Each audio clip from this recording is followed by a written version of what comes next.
warri bishaan gaafannaan aannaniin baaftan dheebuu ijoolleen abbaa jifaa warri mootii baareebuu warri jaalalaan mootan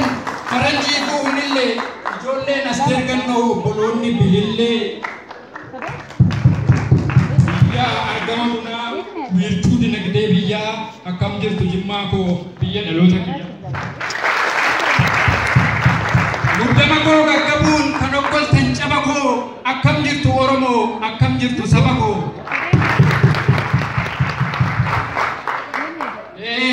gaafa kophaa nyaatan hin mi'aawu dammuu harri eebba faajeeti kitaaba xiinsammuu adeemsa daandii dheeraa tatarkaanfattee gufuu adeemsa daandii dheeraa tatarkaanfattee gufuu irra deebi'ee jedha lammii koo anaa dhufu anis kanaafan dhufe qabadhee galaa xiqqoo noof kalchaa saba koo yoon dogoggore xiqqoo waan ofii kan hin beekne namaa miti dabeessa akka shaashamaa godhaa hamlee na jabeessa eenyummaa koo haqaa kennaa dhalootaanii kan narraa mulqamne tooftaaf malootaanii of ta'een kaan kabaja malee orman akkeessu oromummaan naaf dhiiga lakki soban fakkeessu saba ofirra darbee wabii ta'e kaanii Oromoo nan boona tasan qabu qaanii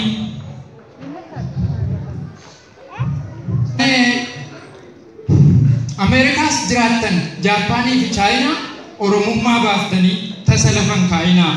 aarsaadhaan har'a ga'e wareega dhiigaaf lafee Oromummaadhaaf beekaa meeqatu karaatti hafe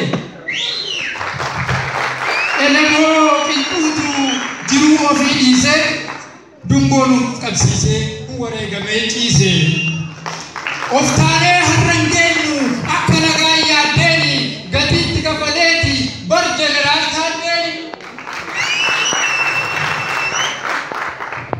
iccitii garaa dhoksee diinatti ta'ee yaaddu waraqaa ce'ee nyaatee bar hajaadamsaaddoo of qofaaf hin jiraannu